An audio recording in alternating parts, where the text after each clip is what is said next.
Hello everybody, Tyrelle from e-commerce agency here, and in today's video I've got something very cool. I'm going to be creating a step-by-step tutorial where I'm going to take you through exactly what Facebook is, why you should be using it, and why it's even good for you in the first place, right? So stay tuned. I'm going to put timestamps below, and I hope you guys find this very valuable, because if you're an e-commerce business owner and you're not using Facebook to advertise, you're leaving thousands of pounds on the table. Now, I'm sure doing influencer marketing or anything like that, you've gone through the trouble of consistency and working out how do you scale this thing up. So in today's video, stay tuned and I'll see you over later.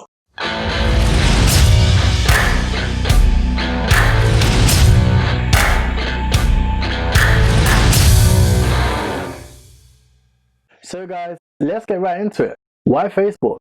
The reason why you want to be using Facebook precisely is because it's the biggest social media platform out there. It's going to allow you to put your product in front of tens of thousands of people every single day. And I'm sure you've heard the terms Facebook saturated, or somebody's trying to give you a new strategy for Snapchat, for example. But in all honesty, they might be a good strategy, but they might not be the best choice for you long term. Now, this not only means that we can test products, but also means that we can scale them further as well. So let's get right into it and take a look at the next slide. You're going to be actually getting a direct response from customers, and this is the main point why we actually like using Facebook. Now, product testing, you're going to be able to product test instantly. Now, I'm sure you already know, being in e-commerce, that if you want to do something like Amazon FBA, for example, or if you want to launch a new product line, then you've actually got to bring in your product in-house. You've got to go through testing different things, and you don't want to do the same thing with marketing, right? With Facebook, it's really easy. You're actually going to be able to launch a product test within a week or so. Now, the next thing is achieving omnipresence. Facebook is actually like a conglomerate. It owns different businesses, and this means that you're going to be able to not only advertise on this one avenue, but you're going to have the option to be able to advertise on Instagram, and you're also going to have the option to be able to use audience network. That means that any type of website or blog that your potential customers might like to go on, you're going to be able to actually advertise on them as well. Now, the next thing is scalable. We don't just want to be able to test the product. Yeah, that's great, but what about if we want to scale it too? Now, being able to scale your business is the most important thing, because that's what's going to get you to your goals. It's going to get you to buying that house, that Lamborghini, and doing whatever the fun stuff you want to do with it. So it's very important on whatever platform that we're advertising on, we also have the ability and leverage to scale in the future as well. The last thing, a bonus tip for you, is automation and delegation. You're going to have the opportunity to automate your marketing, and if you want to, you click the link below, and you can also delegate your marketing as well. So that's a nice slide in there as well. So what is the business manager, and how do you actually structure it? Now, I've actually taken the liberty of breaking down what your business manager actually is and how you can actually break it down step by step. Now, I don't like to overcomplicate things. I like to keep it really simple. And what Facebook actually is you're going to have your business manager, and that's going to be your mission control. That's where all the action happens, and it's just at business.facebook.com. If you haven't got one already, I recommend making one, because that's where you're going to find anything to do with the business side of your Facebook account. Now, the next thing you're going to want to do is create an ads manager. Then you're going to have ad account. Then you're going to have your ad campaign, your ad set, and your ad. So your ads manager is the next step in from your business manager. Now, within there, you're going to want to have a different ads manager for every single business that you have. So let's say you create a new product line, that's fine, as long as it's within your new business. If you create a new website which needs a new pixel, then I'm going to advise you to actually create a new ads manager as well. Now, within each ads manager, you actually have an ad account. Now, your ad account, you can create up to 5 of them.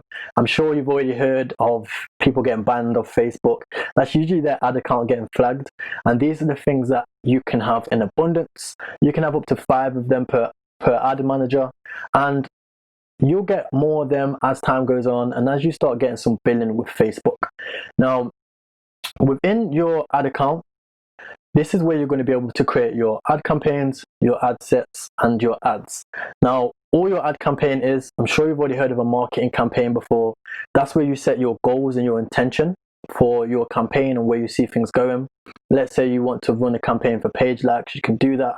But for us personally, we like to always set our goals for purchases, because we're in e-commerce and that's what we want. Our goal and our objective is purchases. So that's what we like to set our campaign objective as. Now, within that, you're going to have your ad sets. That's where you choose what audience you want to target and what demographic, maybe even what placements you want to target as well. And the last thing, you're going to have your ad. So that's the last thing that comes, and it's the most important as well.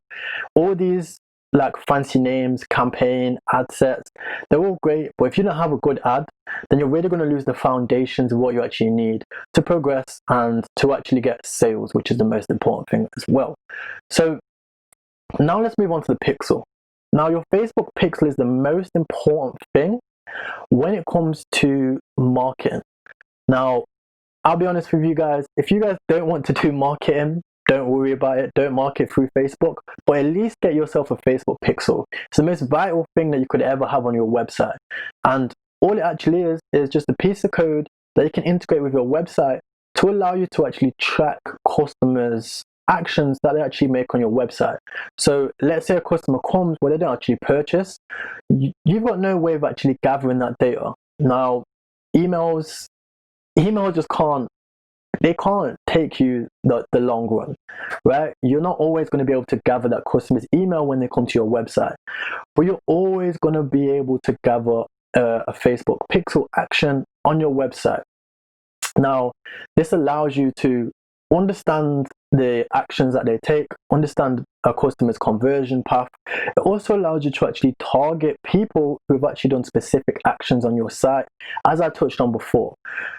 And one thing I didn't actually touch on is retargeting. So if somebody comes to your website, let's say they don't make that purchase, you've not only got that data, but you can also retarget them in the future, which is something that I'm going to show when it comes onto your customer path and the Facebook ad strategy that I've got in store for you guys, just for staying along.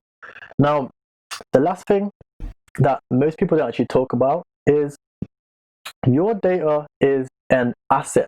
So long term, let's say you run your business for 2-3 years and you want to sell it, alongside with your website and with your business, your pixel is an asset alone. So there's a lot of companies out there that want to gather this type of data, and having that as an asset is actually worth financial, and having that with your business actually carries a financial benefit too. So if you want to sell your pixel in a few years for a few $1 million, feel free to do so. Now, the next thing is, we're all really busy, right? I'm sure you can know that you don't really look on your phone or scroll through Facebook while you're sat there at your desk ready to purchase something. Usually you're doing tons of different tasks, right? When's the last time you was on your phone while you were shopping? I'm not going to ask you, I'm not going to want to answer, but when was the last time you was on your phone while you was driving, right? It's not supposed to be done, but I know some of you guys still do it. Now, I don't advise that, by the way. But now, what about that website that you've seen that you just can't remember what it was, or you can't remember the name of it? And this really comes into point when you start looking at your website. There is customers that will visit your website and then they might get distracted by their... Then the only thing to stop them from getting distracted with other tasks is to present them with another ad, right? Reminding them about your product. Otherwise, the only time that they'd ever go back to your website was if they was thinking about it in the first place, which, let's be honest, when you have tons of priorities on your list, the main priority isn't going to one of your favorite websites and buying something from there, unless you've got, unless you're a shopaholic, right? So then they see the ad and then they come back to your website and purchase. That's where the main customer journey goes. That's where the main coup of money is that you're going to be recouping. Now, the next thing is, you might think that to do this, you're going to need some long-winded sales funnel. You're going to need to be top of mind 24/7. You're going to need to be warming up customers using chatbots and all types of long-winded strategies. Well, I'm sorry, but if you think that, then you're wrong, right? you're very, very wrong. Because in the main instance, like, you have to understand what type of marketing we're in.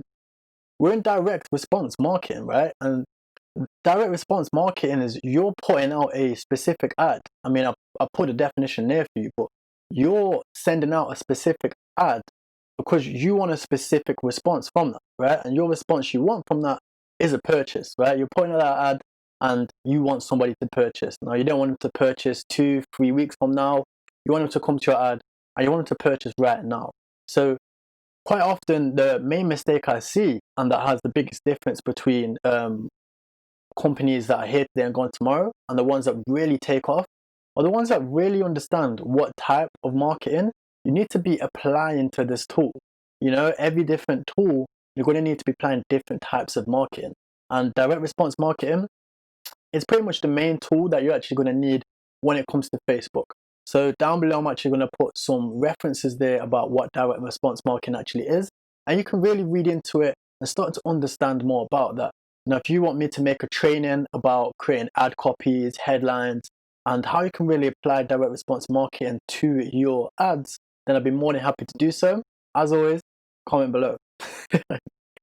Now, I took it back to the diagram that we've got now, and this is just all about the customer journey, but it's what really happens, right?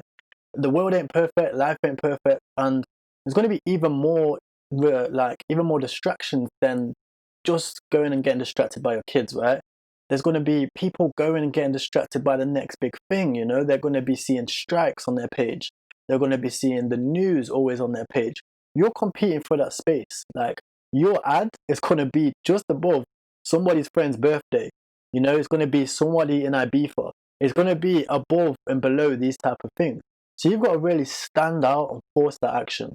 Now, I've actually given you a couple ways here that you need to be thinking of when creating your ads so you can do this. So one example of doing that is crafting an amazing offer, you know? Like, I see too many people using 50% off, buy now. Yeah, that's great. But how many times have you tested different angles to that? How many times have you tested just giving somebody a free voucher? How many times have you tested giving someone a voucher to actually give to their friends instead of them using it themselves? You know, you can test tons of different ways. There's not only one way to be successful in e-commerce, right? The next thing is your call to action. Do you use shop now? Do you just use learn more? You should be applying different call to actions in line with what your ad copy is. So if your ad copy is long and descriptive, you should really be looking at using the learn more. Now, if your ad copy is short and to the point, then you want to be using the shop now. It's all about applying different call to actions to the ad that you're providing. After that, you've just got providing more information. Then you've got adding more value. So how can I add more value? Am I bulking? Am I bulking up my offers? So am I doing 50% off like 2 separate things and putting them as a package? Or am I looking at different ways I can just provide more value to our customers? Because that's ultimately what you're doing, right? You're aiming to provide as much value as possible, and you're going to get money in financial exchange to the value that you provide. Now, the last thing is standing out. How do I stand out on the feed? Well, for example, just like the diagram that we've got here, this diagram really seems to stand out just by putting a circle around the image. Now, you can actually apply the same like psychology behind your ads as well. Just put out one of your images where somebody's using your product and just put a red circle around that image. It's going to have an amazing difference compared to when you're just using a flat, basic 30% off our new collection image. Now, the next thing is keeping it simple, right? We like to use a keep it stupid simple strategy. And me personally, I feel like this is the best thing that helps me get results. I like to only be focusing on 3 things at once. When you're worrying about different strategies and different ways to be successful, it gets very confusing. Whereas if you dumb it down a little bit, only break it down to 3 strategies, it's going to be much easier for you to actually be successful. So first thing, you have phase 1. Now, phase 1 is just staying focused on gathering the data. You need to have a solid mindset going into your ads. You don't want to be sat there panicking and looking at your ads every 2-3 hours, because I'll be honest, not a lot's going to go on in 2 to 3 hours if you're not using a big budget. So you just want to be focusing on phase 1 and just gathering that data. Now, in the data, I'm like in the data gathering phase, I'm more than happy to be losing money in this phase, because I know with my mindset that when I approach phase 2, that's when I'm going to be aiming to go and make that profit and really scale up the lookalike audiences.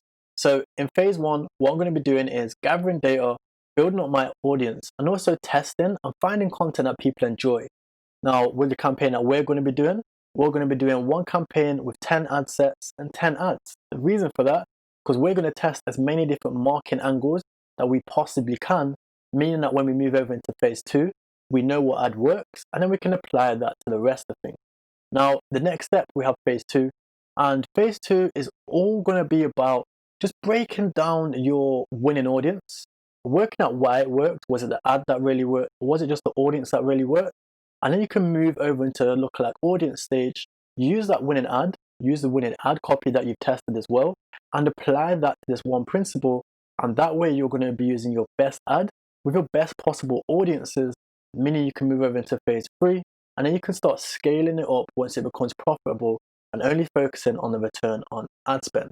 So I hope this section is really, really important, because it's a 3-stage process, which you should be breaking it down with all of your strategies. Even if you have your own strategy, what you like to use, I recommend just breaking it down to 3 steps, because it really keeps it stupid simple and it makes it a lot easier to apply it to. Now, let's break down phase 1. So phase 1 is all budget dependent. So me personally, I like to use a budget of $100 a day. If you've got more money, apply more budget. If you've got less money, apply less budget. I find the sweet spot around about $100 to $200 a day, because we're going to be using CBOs to test, and CBOs kind of do need a bit more budget. Now, like I said in this stage, I'm willing to lose money, and I'm using it to identify the best creative, the best call to actions, and just test different things in my audience. I'm going to be throwing out different marketing angles just to help them out and see what people actually latch onto. That's the main thing. I'm going to be testing different hooks. I'm going to be testing different offers. I'm going to be testing different creatives. I'm going to be testing different thumbnails. I recommend in this section to have at least one different thumbnail for every single creative that you've got.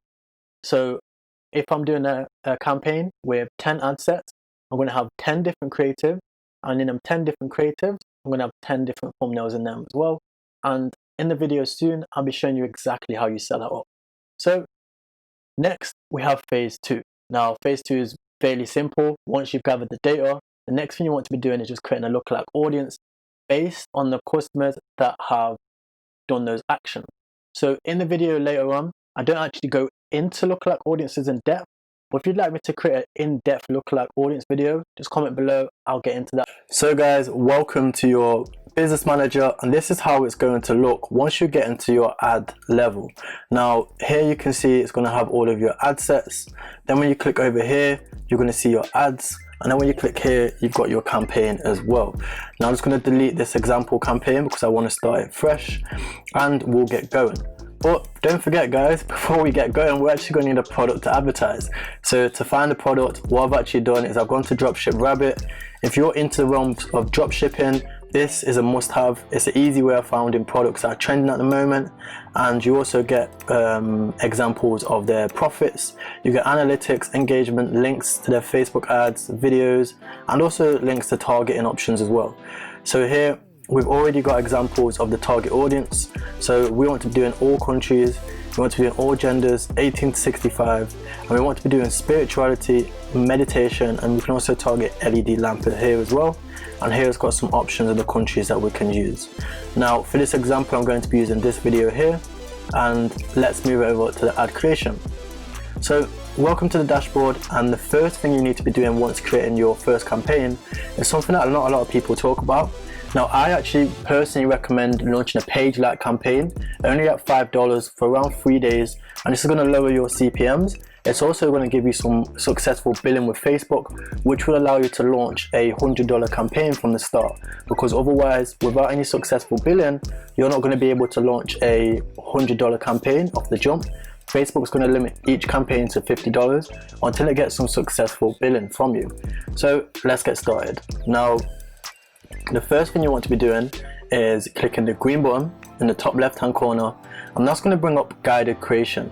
Now if it ever goes up to guided creation, I've already changed it. You want to switch it here to quick creation, so you get something that looks a little bit like this.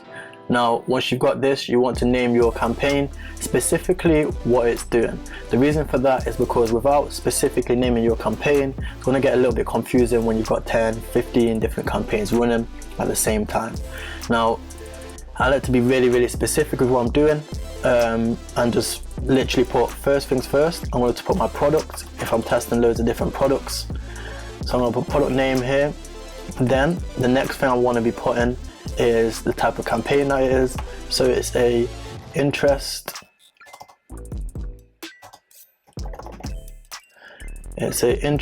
testing campaign. Now guys, I cannot spell, I'm a little bit dyslexic, so don't watch the spelling.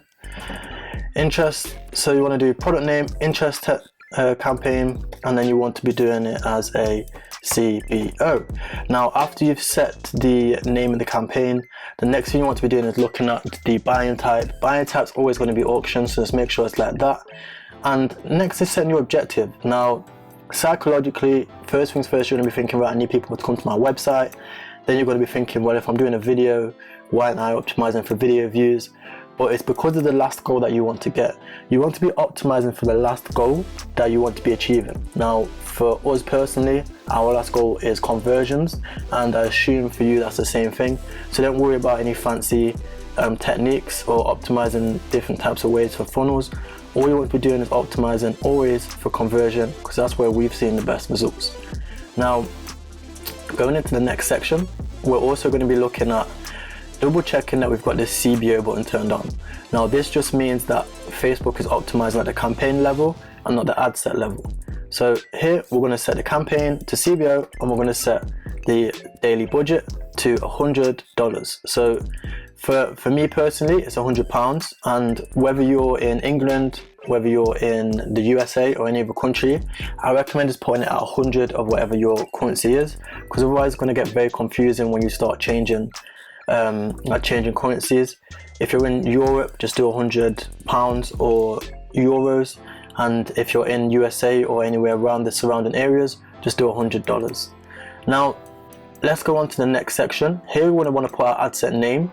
Now you want to only name your ad set whatever your interest is, and then a few extra things for targeting. So we're going to come back to that once we've actually selected our interest.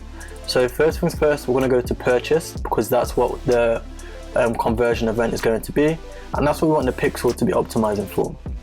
Next thing, we want to forget about dynamic creators for now, or any type of offer, and we want to set our start of the ad set for the next day. Here we've set our start for the next day, and then we want to set a ad set spend limit. Now the reason why we set an ad set spend limit is because, let's say we have some audiences that are at like 45 million, and some audiences that are at 2 million. Facebook is going to want to spend the budget on the bigger audience, because that's where it's got more opportunity to learn, and we want to make sure that we can spend the budget evenly, just so we can actually test and kill ad sets sooner than it would take if we was actually spending the budget like all on the larger audiences. So for now, if we're doing $100 a day, then we want to be setting the minimum spend for 50% of that, so we can set a constant for half of it, and then the other half of the budget Facebook can actually allocate however it feels. So we're going to set daily budget of 5, and sometimes you're going to have issues launching the campaign, so I just put 999 here, and it will change to the maximum number here. So after we've done that, the next thing you want to be doing is looking at your custom audiences. If you've got lookalike audiences, they're going to appear here. If you've got custom audiences, they're going to appear here, and we'll get onto creating custom audiences and lookalike audiences in the future, but for now you're going to actually find them here if you've already created them. Now the next thing you want to be doing is looking at the locations. We're going to be doing the locations from our Galaxy lamp over here, so we're just going to copy that. We're going to go into browse, we're then going to go down,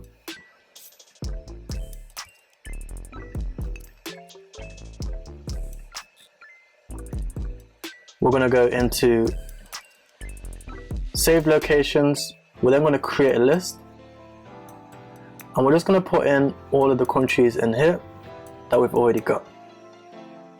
Match locations, and then add 32 locations. Now you want to move countries like the Virgin Islands, the United States outlying islands, Netherlands, you want to take away these ones, and any other ones that just stand out that aren't actually countries, they're kind of like outlying islands that Facebook just lets to chuck them in there anyway. So let's add the 28 countries. We'll name it Galaxy Lamp.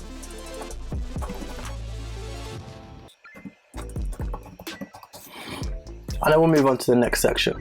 Now, when it comes to testing your product, you want to make sure that the age that you're doing your testing is either between 18 or from 21. Now this depends on the product that you're testing. Me personally, if I'm testing a beauty product, I'll start from 18, and if I'm testing a product that might have a high perceived value, I'm going to start from 21, because more than likely people at 18, they don't really have the money to be spending spending more on high perceived value things. They're going to really be looking at 18, like between 18 to 21. Now the gender, you want to put all, depending on the product. Detailed targeting, you want to turn detailed targeting off, and you want to put some of the interest in here. So I'm going to use another one from here, and I'm going to use the LED lamp as well. So let's check to see if this interest is live, and we're going to select it here, and then it's going to give us our potential reach in the top right hand corner. Now as you can see, it's in green. You're going to make sure it's somewhere around here and not too broad. So me personally, I like to be doing audiences from at least 1 to 50 million. If I'm running ads and they go over that, then that's when it's most important to get that managing spending, because Facebook will inevitably spend all the money on the large audience. Now once you're coming down, like I said, double check to make sure that's turned off. You can save the audience if you want to. Next thing you want to be doing is putting your automatic placements. Leave automatic placements on.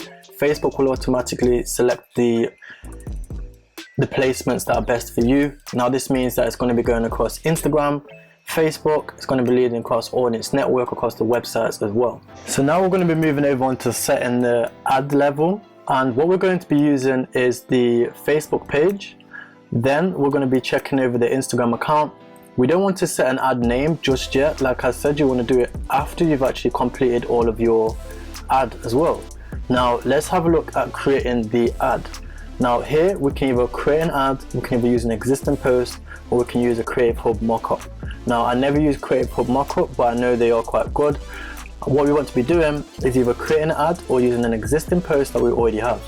For now, I'm going to be using a created ad, and we want to be using a single image or video. We don't want to be using instant experience for now. Then we want to add our media. So for now, we're going to add a video. We're going to go here, we're going to add our Galaxy Lamp video. Then we're going to leave all the editing to Facebook. Usually I'd recommend setting a thumbnail. I'd actually definitely recommend setting a thumbnail if your video creative is like this, because that's not very appealing to the eye. I'd set something like a room or a sky room, and you can actually get that off a website called unsplash.com. So let's check it out.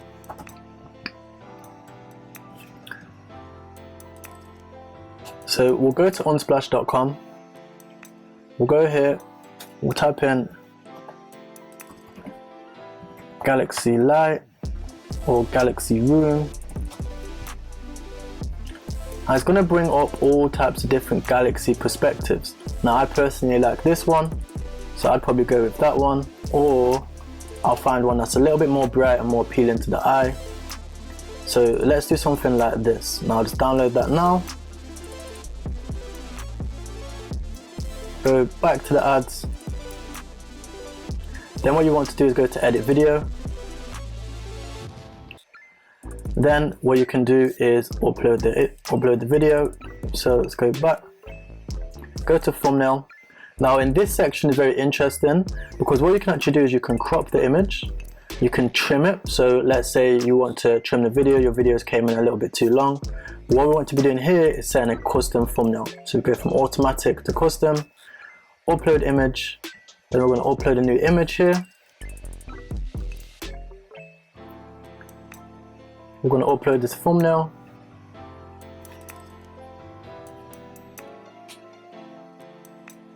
And we're going to pick the universe thumbnail here. Now the reason why we pick a thumbnail is because it draws more attention. So this means it's going to stand out on the news feed, and it's going to allow people to think that this video looks a little bit more interesting. Now custom thumbnails is interesting as well, because we could pick custom thumbnails directly from the video as well. So here I'm going to set my universe thumbnail here. I don't really like to use emojis or anything like that. I like to keep it really flat. That way it stands out a little bit more and it doesn't look too cheesy. I think a lot of guys make a lot of their thumbnails too cheesy, and that's why your CPMs are a little bit higher as well. So the next thing we want to be doing is going down and looking at placements. Now our placements are on all over, so they're on automatic. So one thing I don't see too many people talk about is double checking their placements on Instagram as well as Facebook. Because they're two different dimensions, they usually look a lot different. So let's have a look at our stories. So let's go over here on the right hand side and have a look at stories. And as you can see, our video still looks fine on stories as well. So let's pause that for now. Go back up here. And then what we want to be doing is putting in our primary text and our headlines. Now guys, I'm going to be making a primary text and a headline video for you, but for now I'm just going to leave that completely blank. And when it comes to creating copy in headlines, it's very important you do a lot of due diligence and apply a lot of variety and actually put some effort in here. I see too many people launching ads, not putting in enough effort into their ad copy and headlines, and that's the number one reason why most of you guys are not getting too much sales as well, or you're struggling to scale. This is the easiest way to scale efficiently by making sure you put in effort on both of these sides. Now your URL needs to be your website URL, but for now we'll use Dropship Rabbit's URL here, and the display link is a way of cleaning it up. So we want to be doing this here, and then we can put /galaxy. So depending on how it looks, you can do that, or you can do /galaxy. And how it's going to look is you can have a headline here.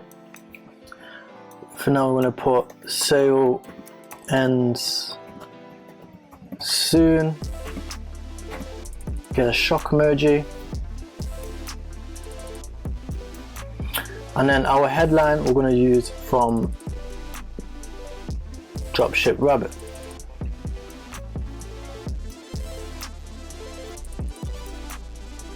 Here, so you've got sale ends soon, you've got your URL here, and you've got your ad copy above. Now that's an easy way of doing things, and even if you wanted to shorten the URL, you could shorten that as well, or you could get rid of the display link as well and clean this up a little bit. I really like the way this looks, so I'm going to put a little description in here, and I'm going to say that we have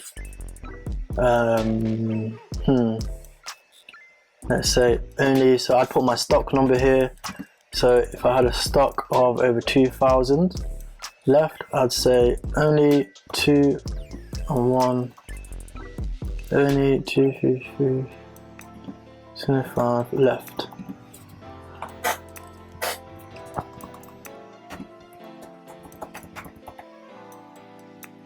So I'll put only so many remaining. You've got your link above, sale ends soon, and only 223 remaining.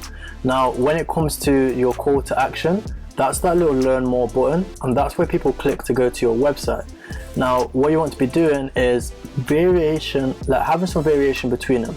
So you want to be doing shop now, learn more, and varying between them. Because this one is a pretty like direct ad, I'm going to just change this to shop now, because there isn't a lot to learn. If it's a long form ad copy, I'm going into depth about the product. I'm probably going to change the copy to learn more as well.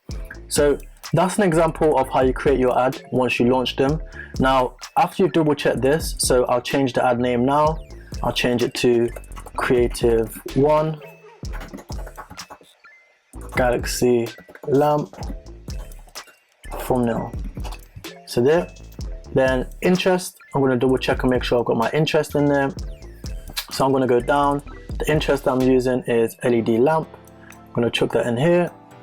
Now I've got LED lamp, and the age I'm doing is 18 plus. 18 plus, and I'm using e-packet. No, in fact, I'm using Galaxy lamp countries here. Now that actually allows me to see, when I'm looking at all my ad sets, exactly what I'm targeting. The next thing you want to be doing is quickly duplicating this. So you can use Control D, or you can just literally quickly duplicate it. Now once you've came back to your ad set, what you can see here is you've now got your campaign, which is your product name, then you've got your ad sets, and then you've got your lamp as well with your individual ad. Next thing you want to be doing is duplicating your ad set to the amount of times that you want to have in there. So me personally, we're going to be having 9, and that will give us in total 10 ad sets. Now when we duplicate this ad set, it's also going to duplicate our ads, which means it's very easy for us now to not have to go back to the start and change anything. We can now just easily see all of our individual things, and the only thing that we're going to have to change in here is our interest as well as our ad. So let's go back here, and all you do is you go into each individual one, you go to the bottom, you change your interest, and you leave everything else the same. So you go in here, change your interest, then you go into your ad, change your ad, and then you leave everything else the same. So this way you're keeping all of your top end things like your names or anything that you want to keep the same, such as your targeting, your age groups, your countries, they're all the same. And then the only thing you have to change is just your interest. That way, a lot of times I see people go through launch and they forget that all their ads are launching on different days. If you keep it as a constant and you just duplicate it, you'll never have to go back and individually change times or anything like that. So guys, that's the end of the video. I hope you guys really enjoyed it. I'd love to teach you guys a quick lookalike strategy too. So comment down below and we'll speak to you guys soon.